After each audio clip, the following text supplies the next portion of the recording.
As a gamer, I always have things that me and other gamers like in games. Either the story, speed, or pleasure of going crazy at what kind of power they can use. But, sadly, the games aren't perfect. They can be plagued by a mechanic that can easily make you roar in anger like Godzilla. Many of these things can have some redeeming qualities, but they can still make gamers scream like that German gamer once.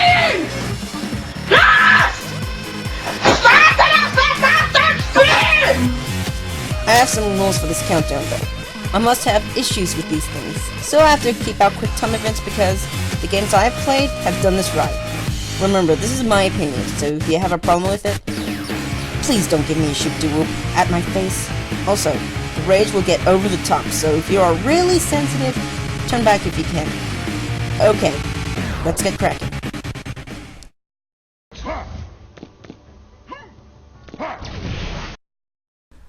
Force loss is annoying, yeah, I know, but the truth is out. I only experienced it in Sonic Chronicles, so that's why it's only number 10. But still, you have wasted on your items for no reason. What the hell? Many games I haven't played has this too, like the No Russian mission in Modern Warfare, where Makarov shoots you at the end. Thousand Year Door, Paper Mario 64, and probably the only one I've seen that is good is Halo Reach. Seriously, what was the bloody point of trying to beat a boss when you lose at the end? How are we supposed to know if it is a force lost scenario?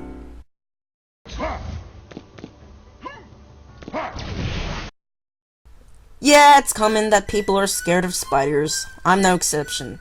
So you know how much the spiders in video games makes my skin crawl. If they are the enemy, then hell no! I'm going to play a different game. Seriously, whose idea was it making spiders in a video game? Pokemon, I understand, but the others were just unnecessary. Many games have these enemies. Skyrim, Minecraft, and even friggin' Skylanders. Why would a game like Skylanders have the enemies that makes 5-year-olds wet their pants? The first time I saw that huge spider, I was almost persuaded to quit the game forever, or until I'm brave enough to tackle it again. And I had a huge jump scare when a spider creature dropped out of nowhere in Skyward Sword. All I have to say is, what the hell? It's only at number 9 because I eventually get over it, but they still make me sleep with a bug spray for protection.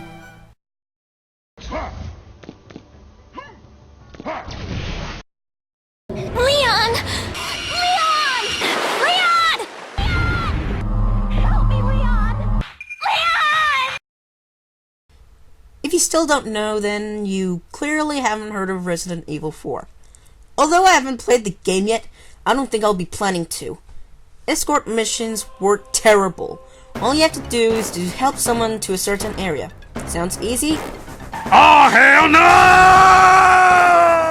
The NPCs are freaking stupid. They either get in the way, gets killed easily, or so bloody slow, or all of them! A shit ton of games did this and failed. Transformers Revenge of the Fallen is an example that gets overlooked. You have to protect a robot to complete a mission. But the problem? It's so slow! Why did they thought this was a good idea? Another example is the game Jak 2. The game is good at many points, but the real issue is that the game is filled with escort missions. You think they have a chance to blow shit up? Sometimes, only because you're busy protecting someone. If they get too far away, you lose. If you accidentally hit them and they land it in the ocean, you lose. What the F is this, Naughty Dog? This is why I prefer Ratchet & Clank, because you don't have any of this bullshit.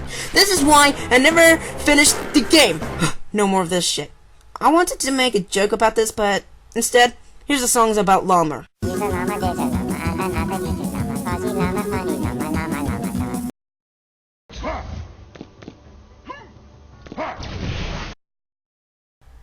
There are many people on this planet that has a different opinion. For example, people would hate ice levels. I actually like them. Water levels. Yeah, it's true that we're terrible, but at least there are some good ones. And then the fire levels. No! You people rip off water levels for shitty controls. At least some were good. Fire levels, on the other hand, are worse. I don't think there's anything good about them. You know the status in Pokemon called Burnt? Yeah, it ain't pleasant. Imagine that in other games, except that it happens over and over and over. Then you'll know how I feel about these problems. The example I can think of right now is in Chapter 10, in Kid Icarus Uprising. The air part was cool, not literally. The land battle is what really pisses me off. I keep running into the lava over and over again. And what's worse, that it burns you, draining your health. I'll stick with the other chapters than putting up with this. I also think about the Fire Temple, but sadly I haven't played Ocarina of Time. I might be planning to though, but I'm not looking forward to the Water Temple and the Fire Temple. And don't get me started on the rising level in Ratchet & Clank 2. It took me many tries to get past that part. So yeah, fire levels were really annoying. Can I blame myself?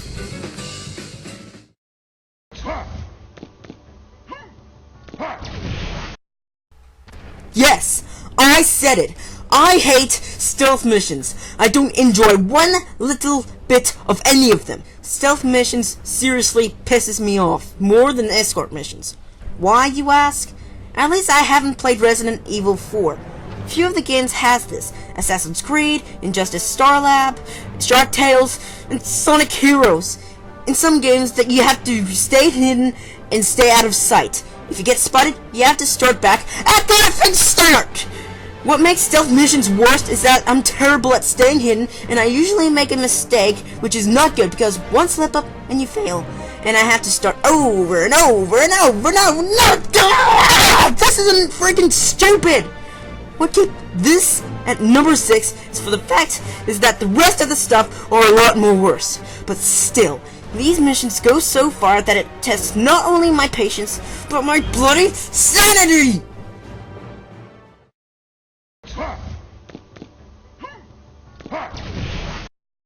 Oh, the Pokemon games.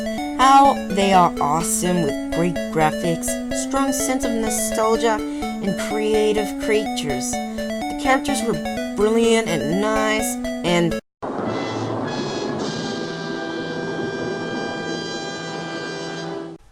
that effing son of a bitch! Really, developers? Really? The rivals that you have to make are douchebags. Okay, there are not many of these rivals in games. Why do they have to exist? I hate these rivals. They are selfish, rude, and rigged down shitheads.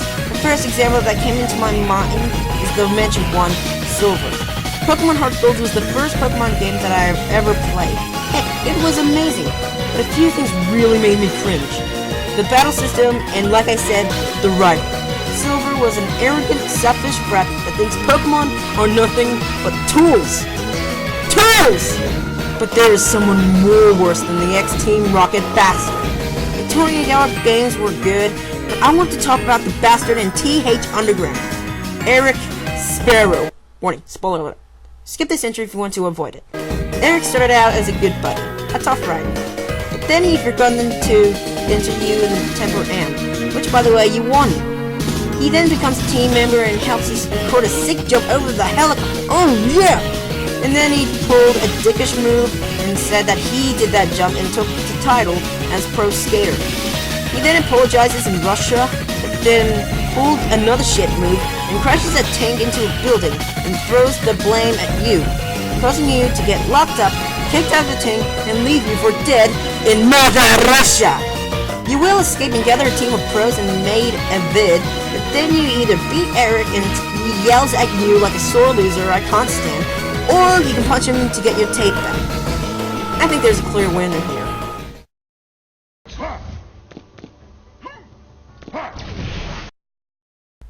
Emolga, an electric and flying type. Ability, static. See where I'm going with this? No? Okay then. Then what about I talked about the static ability? There's a chance that if you do a physical move on the Pokemon that has that ability, your trusty Pokemon gets paralyzed.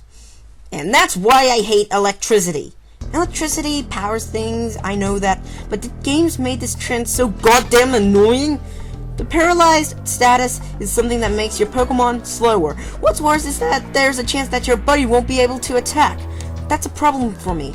Freaking Emolgas. Even if I use them, it's no use! No, I will not have any Sonic 06 references on my channel. However, It's only number 4 because I only have a problem with it in Pokemon, but the scars has already been done!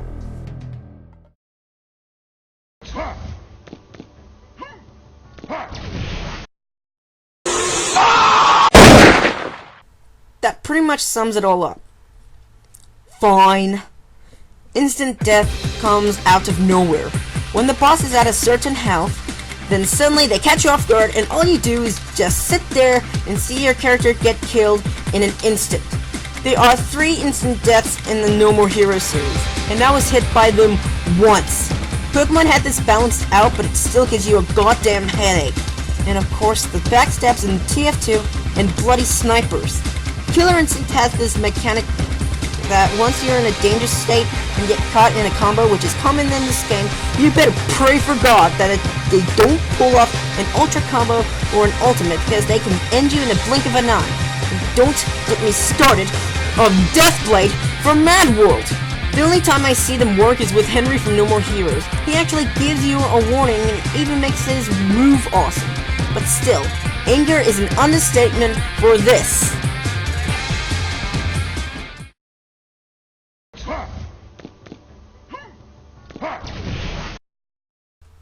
Am I the only one that hates this? Really? Shit. Well, there's no turning back. At the number 2 spot, we have something that plagued so many fighting games that it's goddamn crazy. Once I mention this, gamers will remember the painful memories back in the arcades. Sub-bosses.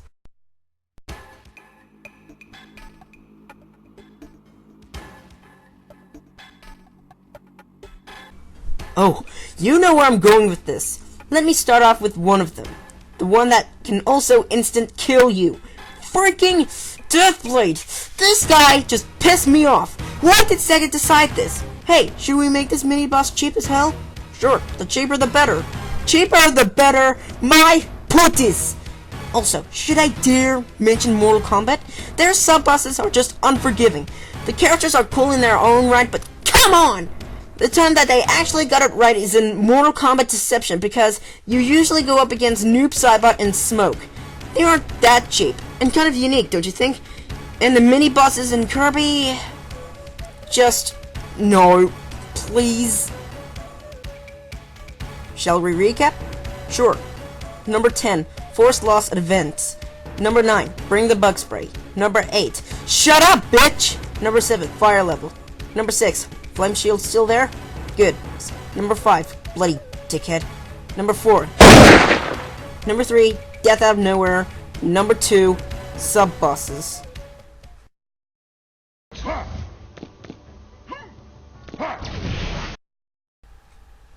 Oh no. No. No, no, no, no, no, no, no, no, no, no, no, no, no, no, no, no, no. Please, this should not be existing in games. This is worse than the bane of my existence. Worse than the Mr. Freeze of my existence. This is the Deathblade of my existence. Not only it ruins me in games, but also in real life. Luck-based events. Shit, this is the most unfair cliche in video games. Now, I'm only going to say this once because shit came down harder than a steamroller. It's like the f***ing devil. Yep, I went there. I said the king of Dirtward. That's how much I hate shit like this. It more than pisses me off. It might as well shit me while it's at it. I can't stand Mario Party because it involves no skill at all. Too many games has this. It can might as well go away forever. The mini games, the board, almost everything in Mario Party has only luck involved. Even Boss Battle has the king of rage quitting, new destroyment, Demix, and also Blade fighting game bosses. And don't get me started on the godforsaken battle system in many RPGs. I don't think I can take it any further. Not only it ruins me, but many gamers have experienced this as a thing that shouldn't exist. This has been the Aussie-can, and kill luck with fire!